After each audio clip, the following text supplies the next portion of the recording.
the stage, Mr. Ross Glazner. Nobody knows that guy. So I'm gonna move this chair away because I'm short, and from the video back there, I don't want people to think that it's a regular sized chair and I'm just a lot shorter on camera. It's a bar stool, so it's taller than normal, but this is average height. So I'll move that away as well. Insecurities. So yeah, thanks for coming. I appreciate that. First off, I want to apologize to anybody that was trying to go to the Justin Timberlake concert tonight, but ended up here. I mean, don't worry. JT's show and my act, pretty similar, gotta say.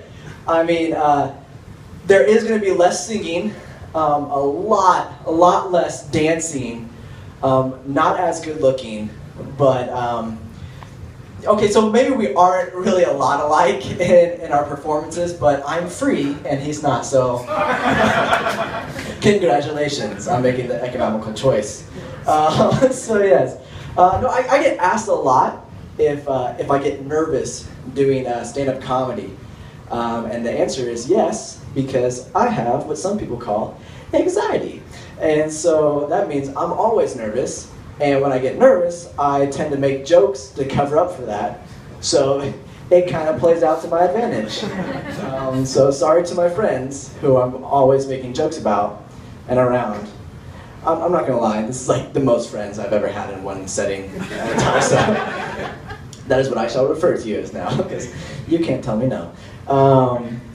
But no, the problem is when I'm telling jokes all the time, they're not always funny. You know, there's an occasional one that's not. For example, last summer I asked a girl on a date to a concert, and she said yes, which is rare. So you can applaud for that. Like, thank you. I'm proud of that moment. But just wait. And so yeah. So she was gonna come to this concert, but the thing was, she's gonna be driving from out of town, and it was also a blind date. And so you can just imagine like how nervous I'm feeling at this point. You know, nerves equal jokes, which equals not funny. And so like, I'm super nervous, and so I was like, hey, since you're coming from out of town, I'll go ahead and I'll buy your ticket to the concert. Which, that should have been implied, since I asked her to the concert. But that's why I don't go on many dates. And so I was like, hey, I'll buy your concert, not the concert, that's a lot more than a ticket. I'll buy your ticket to this concert. And she says, no, it's okay, I can buy my own ticket. And so I thought I was in love, because she pays for her own stuff. And so I got really nervous, and because I was trying to be all chivalrous and crap, and be all nice. And so when she said no, I didn't know what to do. So I got nervous, and so I decided to make a joke. I said, oh, that's great, because that actually works out in my favor, because now I can finally pay off that child support. Everyone else failed. She had the good reaction. She's like, no, you pay that on time. Thank you for having a soul. But wait, no, so I made that joke, and she's like, what, you have kids? And I was like, no. I lost them in a poker match a long time ago. Yeah, apparently Mormon girls don't find that funny at all. So, but it's okay, because the final joke was on me when she didn't show up to the concert. So, that's also the approach. All right, thank you guys. I'm gonna tip the cue card guy later. But no, so that basically, though, as sad as it is, sums up my dating. Like, I'm terrible at dating. Like, I'm awkward, I'm nervous, I make jokes about gambling off children. I mean, I know, it surprises me too that I'm single. Come on. But seriously. But yeah, and so, like, it's gotten to a point that it's so bad that when I actually do have a date and I tell somebody that I have a date, this is their usual reaction. You have a date? with a girl? Yes! like, why is that the question that they follow up with? You have a date? What's the gender? I mean, I'm not gay. Never have been gay. I don't have anything wrong with gay people, because, the way I look at it is there's two guys that now the girls don't have an option to choose over me, right? And I like those odds.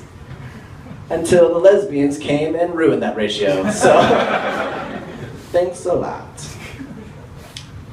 But no, that's kind of the bad luck of my life. But no, recently, I actually did take a girl on a date. You can applaud for that, because I won't be able to say that for a while. But no, I actually took a girl on a date, and let me tell you what, she was a fox, all right? And so immediately I started thinking to myself, wow, there's got to be something wrong with her. Like, there's something wrong there. But, because, you can't go from, people questioning your sexual preference to, a smoking hot babe. I don't know if that's how it, works. It's not like I was sitting there on Team Straight's bench going this isn't working out. And I look over to the gay team and be like, hey, not getting much playing time over here. You guys need another player? No. But instead, it worked out for me. I got a hot chick for a date. One,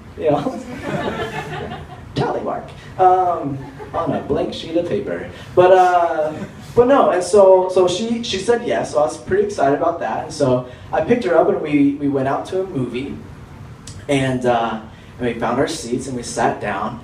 And like I said, this gorgeous gal had me anxiety, nerves, through the roof, to the point where I'm sitting there and I realized I have cottonmouth. I'm so nervous, saliva has quit producing in my mouth and it's just dry, like the Sahara Desert. I'm like, oh no, I might die of dehydration right now.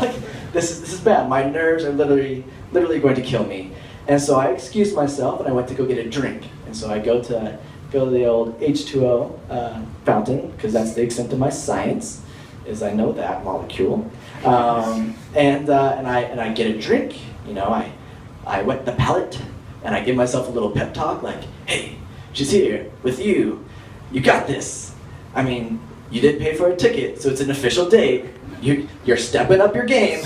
Congratulations. Thank you. My friend just showed me a sign that said, "Go Ross, don't suck." Shit. What? I just spoke Chinese. You're welcome. You're learning things today. Yeah, so I went and sat down. I went back to my seat. Now, here's the thing. By show of hands, how many of us have touched a hot stove top? Anybody? Okay. I'm glad I'm not the only stupid person to be like, well, that's obviously red. Let me touch it. But that's not how it works. You never walk up to an oven and be like, wow, I can see heat waves. I should press my hand on that. That's not how it works. You usually look for signs, right? And you might be thinking, man, Ross, you're super handsome and you're awesome. And I'd date you. That's probably what you're thinking. And so you're like, wait, why were you so nervous? Let me tell you why. Because the whole time I'm thinking, so do I hold her hand? I know, right? This is something that everybody has gone through.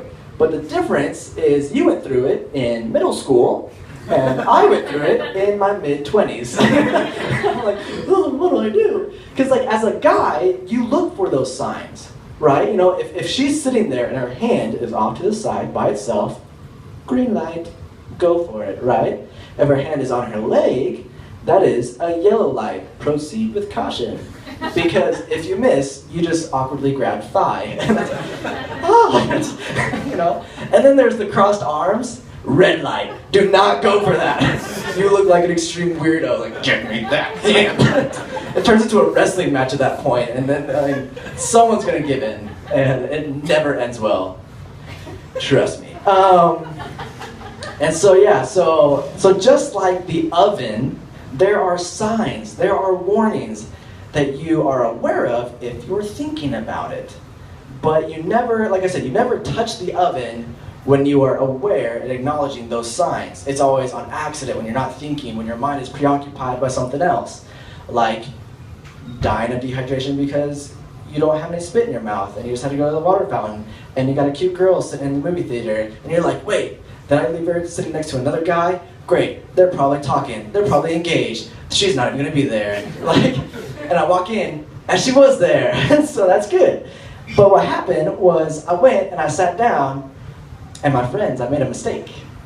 See, what happened is I didn't look for any signals, I didn't look for any warnings because I wasn't thinking, and I just reached over and grabbed the metaphorically roasting coils that is her hand, and I just sat there. I was like, oh no, oh no. And the thing is, like, I could not believe that I just grabbed this girl's hand before the lights dimmed or the previews had even started. I spent the rest of the duration of this 98-minute movie looking straight forward, not blinking. My eyes were as dry as my mouth was by the end of the movie, which is because I refused to look over and confirm, you're the dumbest man in this entire theater. There are 12-year-olds on a date that are having better success than you are, and it's a lot less awkward. And it's like, oh no. And so yeah, so I take her home after the date because that's what you're supposed to do. You usually return them to where you pick them up. Otherwise, that's thank you. Yeah, so I took her home, and guys, you will not believe what happened next. No, she did not kiss me, all right? No, let's not get ahead of ourselves. I mean, I had a mini panic attack with a premature handhold, all right? Like, a goodnight kiss would have given me, like, a stroke. I'd be up here going, so I went on a date the other day. Every time I show up, you can tell if I went on a date and how successful it was with what new handicap I had. But no, so that didn't happen. But instead, she said, you know what, Ross? I had a really good time tonight. Oh, you did? You didn't. And she's like, I'm really looking forward to that next date. My friends, because that's what you are, I did it. I had a successful date, all right? All right? Yes! Miracles do happen, my friend, all right? And now this brings me to the serious point. It brings me to my serious point of my show, so prepare yourself. Now, for real though, serious point. I've been thinking a lot on my life, and there's been many opportunities in my life that I have let fear of being rejected get in the way of putting myself out there. Anybody relate to that? You know? Yeah. Nope. Oh, yep. One. You and me, man. What's your name? Ken. That's right, Ken. Yeah. We got it. We're friends. Dude, Facebook later? We're so friends. Facebook official. All right. All right. So, anyways, back to my serious point. Gosh, Ken, worst friend I have. There's many times in our lives, I think, that we can all think of a situation where we did not place ourselves out there because we were scared of getting rejected. And the result of that is we're actually saying no before somebody else has the potential or the possibility or even the option to say yes. And so the result of this is regret. And so as I noticed this vastly deep thought that I had, I was like, you know what, I'm gonna change my lifestyle and I'm gonna start being more outgoing. I'm gonna let people say no. I'm not gonna be the one to say no. And you know what? I wanna let people say yes. Am I right, Ken? Absolutely. That's right. Ken and I had a conversation earlier about this because we were friends. Ken. But no, and so I was talking to this girl, because she's still talking to me. I don't know why, but she is. And so I was like, hey, I've been thinking about this. And I told her what I just told you about fear and rejection. So I have moments of dyslexia. See, I had a good date, handicap, can't count. But anyways, and so, but no. And so I told her about those things about fear and rejection and regret and how I'm gonna present myself more. And I said, you know what? I don't want you, because of my fear of rejection, to be one of those regrets that I have because I didn't put myself out there. Oh, I know. That's what I was like. that was smooth. As I typed it out in text, because I'm a coward. but no. So she said, wow, Ross, that's really cool, and I appreciate that. And you know what, wait a second. Is this part of your comedy act? Well, it is now. So. Thank you, everybody. That's all I got for now. Until next time.